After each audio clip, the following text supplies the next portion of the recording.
안녕하세요. 토요미스테리 디바제시카입니다. 지금으로부터 33년 전인 1989년 7월 12일 서울 한복판에 유례없는 초대형 레저시설이 문을 열었습니다. 바로 우리나라 최초의 도시명 실내 테마파크 롯데월드였죠. 이어서 1990년에는 야외 석촌호수와 연결된 매직아일랜드까지 개장하면서 오늘날 우리 모두에게 익숙한 롯데월드가 완성됩니다. 그 당시의 롯데월드 개장은 대한민국 전역을 들썩일 정도로 화제였습니다. 그때까지만 하더라도 놀이기구 하면 청룡열차만 알던 시대였는데요. 바이킹, 롤러코스터, 회전목마, 후룸라이드까지 이런 최첨단 기구들은 신선한 충격이었죠. 그중 지금까지 꾸준한 인기를 자랑하는 놀이기구 중 하나는 바로 해성특급입니다. 해성특급은 1995년 2월 24일 첫 운행을 개시했습니다. 두 사람씩 앉는 이 열차를 타고 약 2분간 어두운 동굴을 지나는 실내 롤러코스터인데요. 내부를 보시면 우주 정거장을 출발하는 컨셉으로 해서 몽환적인 장식과 조명들로 되어 있죠. 이 기구는 다른 롤러코스터와 달리 갑자기 훅 떨어지는 그런 격렬한 코스는 존재하지 않습니다. 대신에 앉은 좌석이 마치 팽이처럼 이렇게 360도 빙빙 도는 특징이 있는데요. 그러다 보니까 무서운 걸 타지 못하는 분들이라도 또 다소 나이가 어린 분들이라도 누구나 적당히 스릴을 즐길 수 있죠. 그러던 지난 2018년 자신을 전직 롯데월드 퀘스트라고 밝힌 한 네티즌이 해성특급과 관련된 오싹한 일화를 커뮤니티에 게시합니다. 퀘스트란 놀이공원의 직원을 지칭하는 용어입니다. 티켓 부스에서부터 퍼레이드, 식당, 매점까지 다양한 곳에서 이 퀘스트들이 활약하고 있죠. 그중 가장 꽃이라고 불리는 곳은 바로 놀이기구를 담당하는 어트랙션 분야라고 합니다. 이들은 주로 티켓을 확인하고 놀이기구의 안내 멘트를 담당하는데요. 글쓴이는 높은 경쟁률을 뚫고 어트랙션의 퀘스트로 선정된 상태였습니다. 그는 3일간 각 놀이기구에 대한 기본적인 정보를 교육받게 되는데 그 중에는 롯데월드에서 떠도는 각종 루머를 비롯해서 과거에 벌어졌던 사건, 사고를 설명해주는 시간도 있었습니다. 그는 바로 이때 해성특급과 관련된 괴담을 듣게 되었다면서 이야기를 시작하죠. 때는 2015년 전 세계에 중동호흡기 증후군, 즉 메르스가 창궐한 시기였습니다. 요즘 같은 코로나 때와 마찬가지로 사람들이 몰리는 시설은 좀 이용을 꺼리는 분위기였고요. 놀이공원 또한 직격탄을 맞을 수밖에 없었죠. 당시 이곳에는 이용객보다 퀘스트가 더 많았고 바이킹 같은 경우는 손님 단 2명만 태우고도 운행을 했을 정도입니다. 사실 놀이공원은 눈치 게임이라는 말이 있을 정도로 입장하기 전까지는 내부에 사람이 얼마나 가득 차 있는지를 제대로 알 수가 없습니다. 하지만 유일하게 놀이공원을 몇 번씩이고 들락날락 하면서 내부 사정을 잘 살필 수 있는 이들이 있습니다. 바로 연간 회원권을 가진 사람들이죠. 이들은 메르스 때문에 놀이공원이 텅 빈 걸 확인하고 오히려 안전하다고 여겼는지 신나해하면서 롯데월드에 입장하게 되는데요. 그날 방문한 모녀 역시 연간 회원권 멤버였습니다. 워낙 사람이 없다 보니 줄을 서지 않고도 몇 번이나 같은 기구를 탈 수 있었죠. 절호의 찬스예요. 그 중에서도 이 모녀의 아이가 좋아했던 것은 해성특급이었습니다.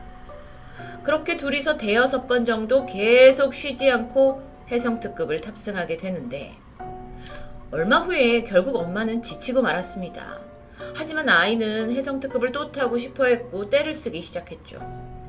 이때 지친 엄마가 어쩔 수 없이 아이를 그냥 혼자 태우기로 결정합니다. 심지어 탑승객은 아이 혼자뿐이었죠. 꼬마는 익숙하게 가장 좋아하는 맨 뒷자리의 자리를 잡았습니다. 곧이어 열차가 출발했고 잠시 뒤 CCTV를 보고 있던 직원이 이상한 점을 감지합니다. 해성특급은 좌석이 빙글빙글 돌아가는 게 특징이라고 했죠. 그런데 아이가 타고 있던 그 맨 뒤 의자만 뒤쪽을 바라본 채 그대로 고정되어 있는 상황입니다. 물론 이런 오류가 여태껏 한 번도 없었던 건 아닙니다. 아주 간혹 열차 좌석 전체가 회전을 아예 안 하거나 멈춘 일이 있었는데요. 그런데 유독 하나의 좌석만 멈춘 것은 아주 낯선 일이었습니다. 직원은 걱정이 되면서도 일단 열차가 탑승장에 다시 들어오면 정비 직원을 불러야겠다고 생각했죠. 그런데 이때 곤란한 일이 발생합니다. 다른 각도의 CCTV 카메라를 통해 아이가 울음을 터뜨리는 장면이 포착된 겁니다. 빙글빙글 도는 재미로 탔는데 아이가 의자가 고정되다 보니 난감했을 거라고 생각이 드는데요. 보통 이런 경우엔 롯데월드가 고객에게 어떤 미안함의 표시로 우선 탑승권을 줘서 달래곤 합니다. 하지만 이날은 사람이 없고 모녀는 연간 회원권 고객이기 때문에 캐스트로서는 뭔가 상황이 쉽게 정리되지 않을 것 같았죠. 그래서 황급히 탑승장에 있던 캐스트를 불러서 아이가 하차를 하면 잘 달래달라라는 당부를 하게 되는데요. 잠시 후 운행을 마친 해성특급 열차가 서서히 들어오고 있었습니다. 그런데 이상합니다. 분명 CCTV에는 뒤로 고정되어 있던 마지막 좌석이 언제 그랬냐는 듯 정상으로 돌아온 겁니다. 일반적으로 오류가 일어나서 다른 방향으로 고정될 경우에는 정비 직원이 와서 수동으로 돌려야 고쳐집니다. 그게 아니라서 어쨌든 다행이라고 생각했죠. 그리고 마지막 좌석으로 향했는데 거기에 앉아있던 아이는 하얗게 질린 채 몸이 굳어져 있었습니다. 안전바가 풀렸고 아이가 도망치듯 내리면서 비명 같은 울음을 터뜨렸는데요. 당황한 캐스트가 아이를 달래보지만 아이가 뭔가를 중얼거리면서 울음을 멈추지 않습니다. 그런데 가만히 귀를 기울여 들어보니까 "안해, 무서워요, 저리 가!" 잠시 후 아이는 간신히 안정을 되찾았고 무슨 일을 겪었는지 내뱉게 되는데요. 그곳에 있던 모두는 할 말을 잃게 되죠. 조금 전 아이가 마지막 칸에 혼자 탔던 해성특급 스무스하게 출발했습니다. 그리고 곧이어 어두운 동굴로 진입했고 좌석이 빙글빙글 돌면서 재미있게 즐기던 그때 뒤편 어둠 속에서 어디선가 나타난 한 남자아이가 열차를 따라 레일 위를 미친 듯이 뛰어 쫓아왔습니다. 참고로 해성특급의 운행 속도는 시속 40km 정도 수준입니다. 그때만 해도 좌석이 360도로 빙빙 돌고 있었는데 뒤를 볼 때마다 남자아이의 모습이 점점 가까워지는 게 느껴졌어요. 그리고 결국 열차를 빠르게 따라잡더니 마지막 칸 아이가 앉아있는 좌석을 꽉 붙잡고는 말을 겁니다. "너 혼자야? 친구할래? 나랑 여기 계속 있자." 그 남자아이의 얼굴은 결코 평범하지 않았습니다. 여기저기 찢어져 있는 상처가 보였고 피를 흘리고 있었는데요. 기구에 앉아있던 아이는 너무도 가깝게 마주한 그 정체불명의 존재 앞에서 숨이 멎어버렸던 겁니다. 이후에 이 이야기는 두고두고 롯데월드를 근무했던 캐스트들 사이에서 회자가 되었습니다. 클슨이 또한 이 괴담을 듣고 난 후 자신은 절대로 해성특급을 타지 않는다고 하는데요. 괴담의 진위 여부를 밝혀내긴 어렵습니다. 하지만 일각에서는 롯데월드에서 유독 이런 괴담이 전해지는 데에는 다 이유가 있다고 하죠. 명실상부 롯데월드는 대한민국의 대표 놀이공원입니다. 하지만 한때 데스월드라는 오명을 지녔었죠. 그 이유는 바로 많은 인명사고 때문입니다. 그중 하나가 바로 지난 2003년 해성특급에서 있었는데요. 열차가 갑자기 고장이 나는 바람에 레일 위에 멈춰서게 되는데 이걸 해결하려고 현장에 있던 캐스트가 직접 레일 위에 올라가서 열차를 밀게 되죠. 그런데 그 순간 열차가 갑자기 작동을 하게 되면서 캐스트는 레일에 다리가 끼었고요. 무려 1.5m를 끌려가는 참극이 벌어졌습니다. 더군다나 안타까운 사실은 롯데월드 측이 우왕좌왕하면서 신고를 늦추게 되면서 이로 인해 캐스트는 결국 과다출혈로 사망하고 말았다는데요. 그는 19살 청년이었습니다. 신속한 대처와 적절한 조치만 이뤄졌다면 그렇게 허무하게 목숨을 잃을 일이 아니었던 겁니다. 이후 롯데월드는 거센 비난을 면치 못했겠죠. 이런 식으로 반복된 롯데월드 안의 크고 작은 사고들 탓에 모험과 신비의 나라인 동시에 롯데월드는 루머의 온상지가 됐던 겁니다. 여러분, 이렇게 국내 놀이공원에서 전해지는 괴담은 롯데월드만이 아닙니다. 대구에 살고 있다는 한 네티즌, 그가 중학교 1학년이던 시절 달서구에 있는 우방 타워랜드로 소풍을 가게 됩니다. 참고로 이곳은 1985년에 개장을 했고 2010년부터는 이월드라는 이름으로 변경됐는데요. 대구 지역에 많은 학생들이 찾는 유명한 관광지라고 할 수 있습니다. 그날 학생들에게는 자유이용권이 아닌 빅5처럼 정해진 횟수만큼만 놀이기구를 탈 수 있는 그런 이용권이 주어졌습니다. 그러다 보니 글쓴이와 또 친구 5명이 신중하게 고심에 가면서 청룡열차와 바이킹을 먼저 타기 시작했죠. 그렇게 즐거운 소풍을 즐기던 중 점심시간에 만난 반 친구 하나에게 솔깃한 이야기를 전해 듣습니다. 그는 오전 내내 귀신의 집에서 놀았다면서 너무 재밌다고 자랑하는 거예요.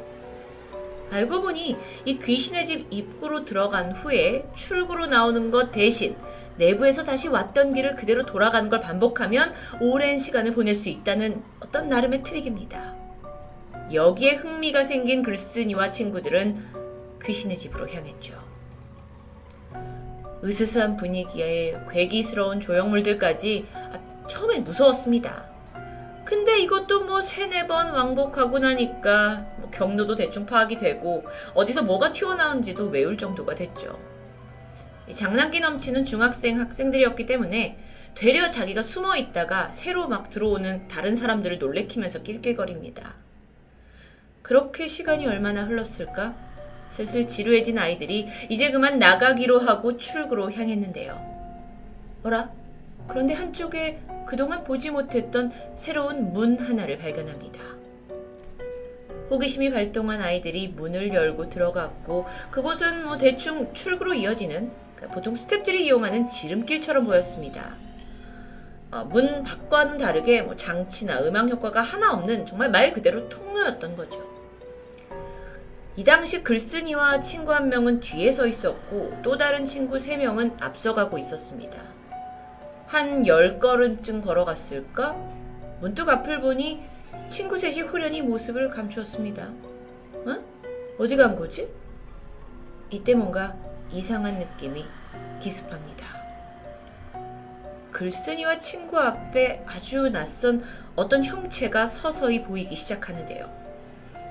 분명 사람 모습인 건 맞는데 아주 부자연스러운 걸음걸이로 천천히 이 둘에게 다가오고 있었죠. 글쓴이와 친구는 소리도 지르지 못한 채 그 자리에 굳어져서 그저 그냥 형체를 뚫어져라 바라보게 됩니다. 아니 이게 귀신 분장을 한 직원일 수도 있잖아요. 그런데 점점 이 형체가 다가올수록 도무지 사람이란 느낌이 들지 않습니다. 그 이유는 얼굴을 허공을 응시한 채 그저 가까이 오고 있었기 때문이에요. 그러더니 이내 그것은 글쓴이의 어깨를 스쳐서 그대로 지나갑니다. 아까 저기 등 뒤에 들어온 문이 있지? 거기로 나가려는 건가 보다. 잠시 안도하면서 천천히 뒤를 돌아본 순간 그 장면은 등골을 오싹하게 만들었습니다. 문 쪽까지 갔던 그 형체가 문에 얼굴을 툭 부딪히고는 다시 천천히 몸을 돌려서 둘 쪽으로 다가오고 있었기 때문이죠. 글쓴이와 친구는 이성을 잃고 소리를 지르면서 그 귀신의 집을 뛰쳐나왔습니다. 겨우 마음을 진정시켰고 아까 사라졌던 친구 3명과 이제 조용하게 되는데 너네 어디 갔었냐? 라는 물음에 그들 역시 뭔가 오싹한 기분에 서둘러 거길 빠져나왔다고 말했죠. 이 대구에 살고 있는 글쓴이는 경험담을 글로 옮기는 와중에도 분명 내가 뚜렷이 그 형체를 봤지만 이목구비는 전혀 생각나지 않는다고 말합니다. 그러면서 다시는 마주하고 싶지 않은 두려운 순간이었다고 고백했죠. 어른아이 할 것 없이 누구에게나 동심을 느끼게 하면서 꿈과 환상에 빠져드는 놀이공원. 하지만 그 한편에는 우리가 도저히 설명할 수 없는 기이한 경험들이 계속 전해지고 있습니다. 혹시 여러분 동안 놀이공원에서 겪은 오싹한 일이 있다면 댓글로 남겨주시길 바라겠습니다. 오늘 밤 모든 걸 읽어볼 테니까요. 토요미스테리 놀이공원 괴담 디바제시카였습니다.